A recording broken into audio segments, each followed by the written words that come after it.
Oke Kak ya, tadi kita udah dibolehin ya lihat mulai dari betinanya Kak ya, terus dari jantannya. Nah kalau boleh tahu Kak, Kakak sendiri itu mulai ternak dari tahun berapa Kak? Kalau bahasa sederhananya saya ini peternak kecek-kecek lah ya. peternak receh lah bahasanya. Kalau berbicara dari tahun berapa, ya saya mulai kenari ini di tahun 2018 akhir 2019 awal. Artinya ini jalan tahun kelima lah kayaknya. Jalan tahun kelima saya ternak kenari. Cuman untuk kenari dengan kandang yang menurut saya lumayan banyak, baru mulai di 2022 ini Januari. Kalau awal-awalnya ya paling 2-3 beti gitu kan, paling banyak 6 beti saya ternak gitu kan. Kalau jantannya berapa juga kalau untuk awal waktu itu? Pertama kali saya ternak itu 2 jantan. 2 jantan. 2 jantan, 2 betina karena pemula kan. Jadi saya pakai sistem kayak sistem tanam. Dia itu kan ternak kenari itu ada sistem tanam, ada poligami, dan ada kayak sejenis kayak ini apa namanya, apiari. Jadi satu kandang ada 5 beti, 1 jantan. Tapi resiko kegagalannya lebih besar kalau menurut saya. Lebih bagus yang sekat-sekat seperti ini, sistem poligami dengan metode kawin gantian sama 1 jantan kayak gitu. Nah kalau kita lihat juga ya tadi itu untuk sangkar ternaknya sendiri ini kan agak beda ya. Ini bikin sendiri atau nempa atau beli online karena di Lubuk Linggau belum ada kayak kandang kayak gini. Saya udah cari. Ini kan bongkar pasang hanya modal obeng doang. Alhamdulillah harganya cukup lumayan lah, cukup lumayan ekonomis lah. Dari mana ya? Bandung apa? Jawa Timur kalau nggak salah. Jajar Sangkar lebih tepatnya. Saya beli ke sana pakai kargo. Jadi ongkirnya nggak terlalu mahal. Alhamdulillah sudah terkumpul kurang lebih ada 9 kandang.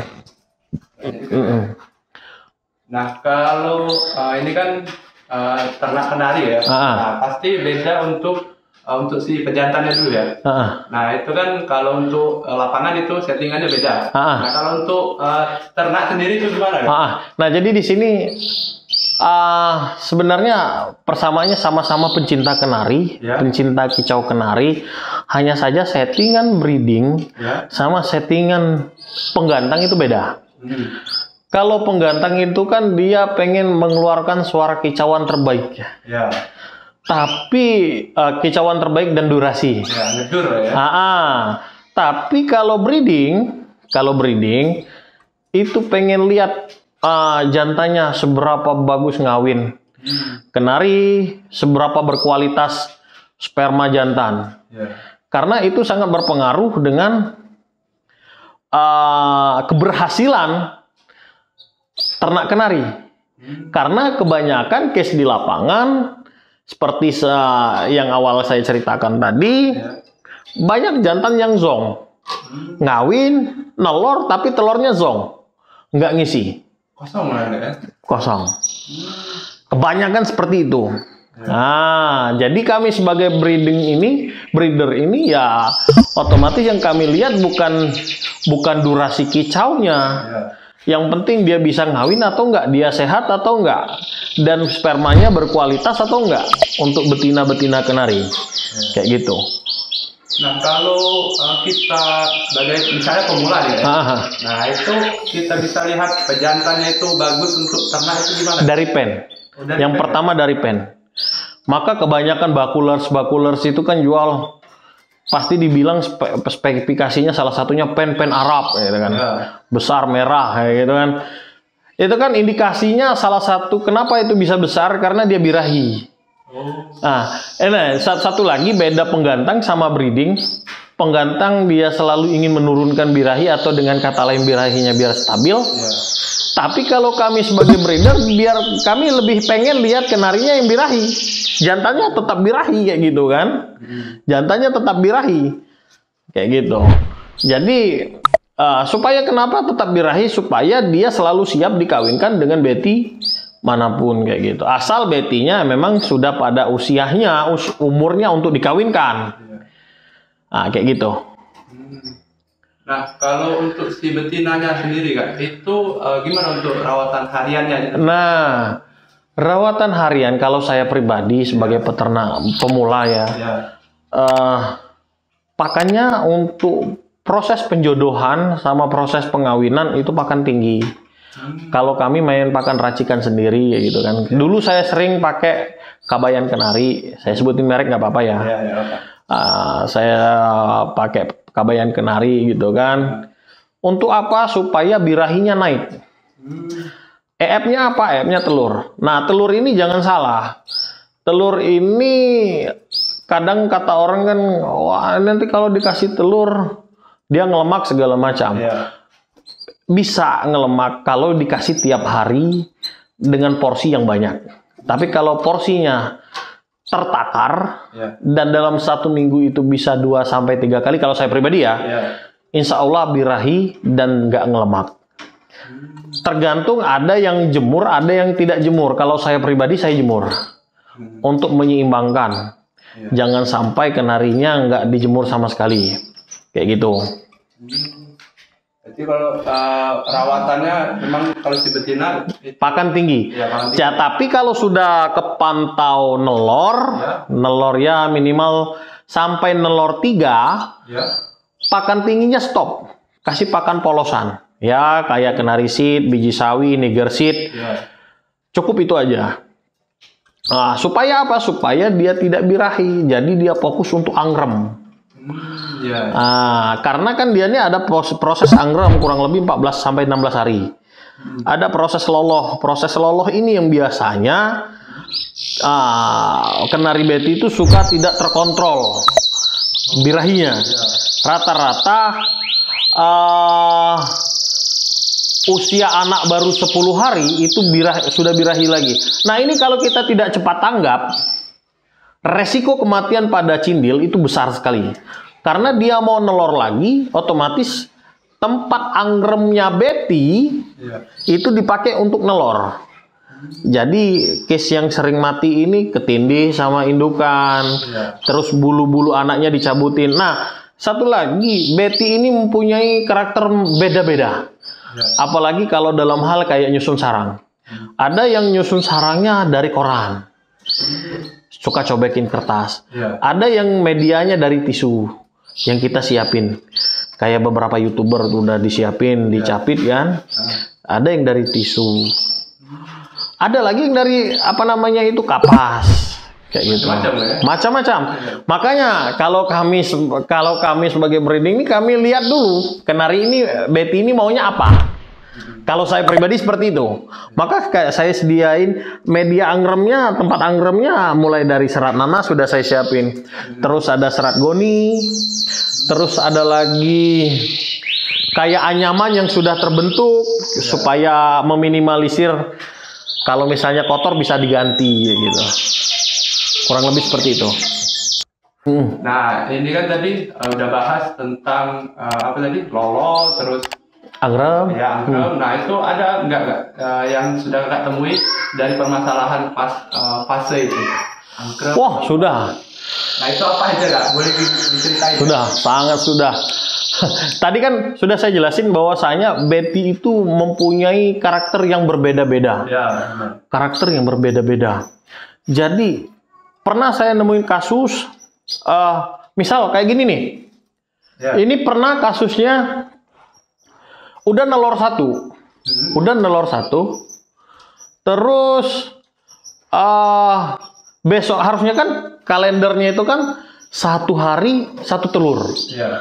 Udah kepantau nelor 1, pas mau nelor keduanya nggak nelor. Pas saya cek pennya, telurnya ada, tapi nggak mau keluar. Pas saya lihat ternyata ngelemak. Bagaimana cara mensiasati? Yang pertama jemur, yang kedua kasih batang sawi. Yang ketiga pakannya banyakin Niger. Niger itu kan banyak ngandung minyak. Yang keempat P-nya diurut perlahan, diurut perlahan aja pakai minyak, sama P-nya dikasihin minyak. Insya Allah di hari berikutnya dia keluar telurnya. Tapi resiko kegagalan besar juga, resiko kegagalan. Terus indikator-indikator telur zonk bisa terjadi karena betinya yang lemak. Beti yang lemak, beti ada urat merah, atau beti yang ada cacingan. Nah, kayak gitu. Itu yang paling sering kami temui. Case-case yang seperti itu. Terus ada juga beti yang udah netasin bagus semua, hidup semua. Umur 5-6 hari ada yang mati perlahan. Ada mati 1, mati 2, dan seterusnya. Oh, ternyata selain birahi ada lagi. Tempat angremnya kutuan. Tempat angremnya kutuan. Maka kita harus lebih detail lihat. Karena indukannya nggak mau angrem lagi ketika ada kutuan banyak di dalam angrem. Makanya kita saranin setelah periode pertama sudah berhasil panen, tempat angremnya itu kalau bisa dibersihkan ulang atau dikasih media sarang yang baru supaya apa, meminimalisir terjadinya kutuan. Itu bisa terjadi seperti itu. Nah, ini kan ternak ya. Nah, itu biasanya kan menggunakan vitamin ya. Nah, kakak sendiri itu pakai vitamin enggak? Kalau untuk di minuman vitamin saya nggak pernah pakai. Nggak pernah pakai ya? Dulu pernah beberapa merek saya coba. Ternyata yang sangat berefek terhadap peternakan itu bukan di minuman, kalau saya pribadi. Di mana? Di biji-bijian, di racikan pakan. Ternyata itu yang sangat berefek. Mulai dari birahi, gizi, produktivitas telur, terus termasuk anakan-anakan hasil anakan-anakan cindil yang dihasilkan.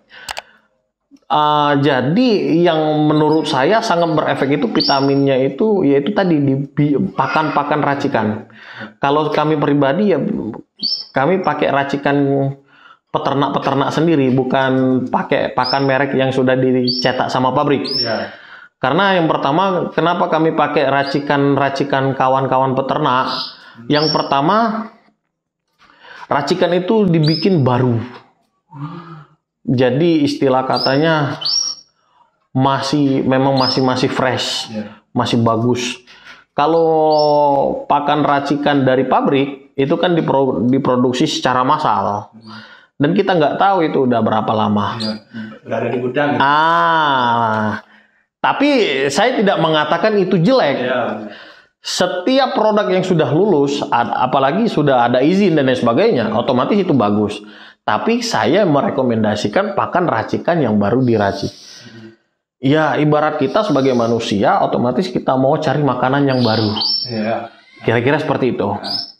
Bukan makanan-makanan yang udah lama, bahasa cepat saji dan lain sebagainya kan. Kira-kira seperti itu. Saya selalu menganalogikan kenari ini adalah saya.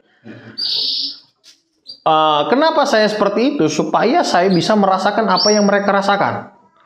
Kalau kita bisa merasakan apa yang mereka rasakan, insya Allah kita nggak mungkin terlalu banyak menuntut terhadap ternakan kita.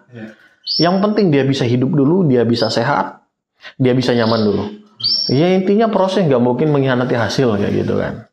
Nikmatin aja. Nikmatin aja kayak gitu. Nah, kalau untuk produksinya sendiri, kalau di sini paling banyak pernah nemu berapa kan? Ya, sekali lagi saya ini kan pemula, kecek-kecek lah bahasanya kan. Dan saya menempatkan ternak kenari ini bukan untuk penghasilan utama gitu. Hanya sebatas penghobi lah bahasanya kan. Jadi kalau berbicara tentang kuantiti ya masih di bawah. Pernah kemarin sampai 15, pernah. Cuman rata-rata ya paling 5, 6. Karena misal kita punya 15 beti.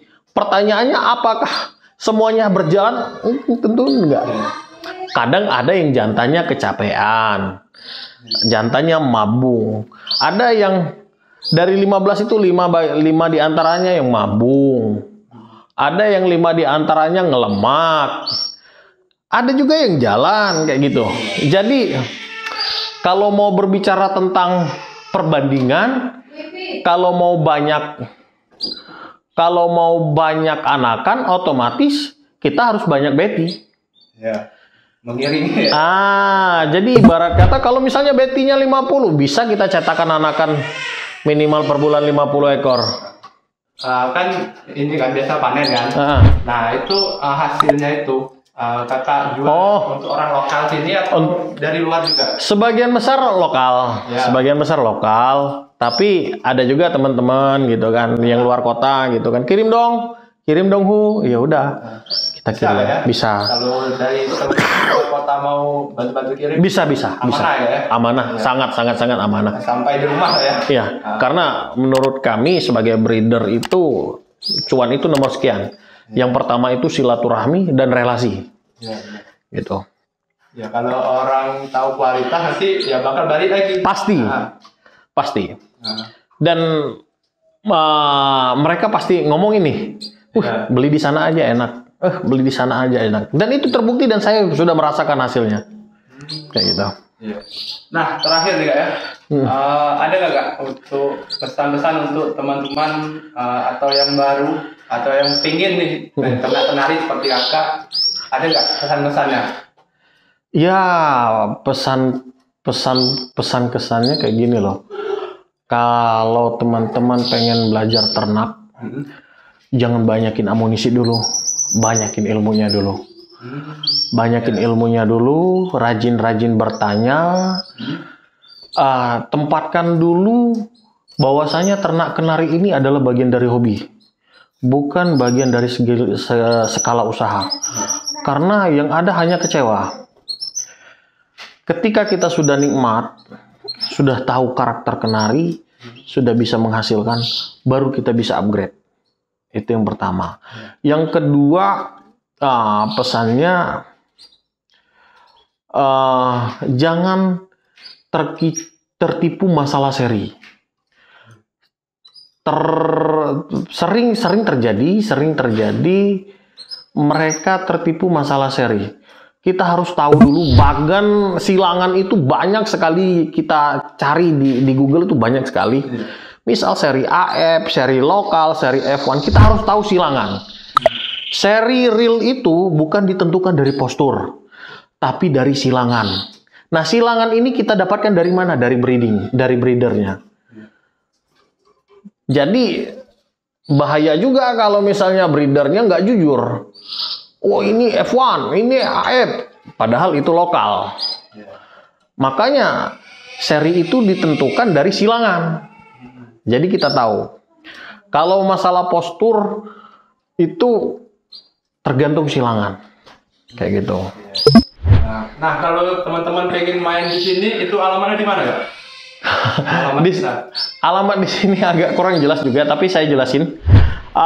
Di Jalan Suprapto, bengkel mobil Mail, di jalan belakang dekat Terminal Simpang Priok. Tanya aja di situ rumah Yanwar di mana. Insya Allah semua orang tahu kalau sudah masuk Jalan Suprapto. Insya Allah di sini bukan hanya sekedar jual beli kenari, bukan hanya sekedar transaksi, lebih dari itu. Kita adalah saudara, silaturahmi nomor 1, cuan nomor berikutnya. Ya gitu. Nah nanti WA dari kakak ya, nanti aku sertakan di kolom deskripsi. Boleh. Nah nanti untuk Facebooknya sendiri kalau teman-teman pengen main lihat-lihat di Facebooknya nanti saya sertakan juga ya. Boleh. Nah nanti untuk teman-teman silahkan di WA saja kakak ya. Nanti bisa dibantu Sherlock ya. Boleh siap. Main di sini siap. Silaturahmi gitu ya. Siap. Nah mungkin sekian dulu ya. Siap. Terima kasih udah mau diwawancara. Siap. Saya yang makasih banyak nih. Ya.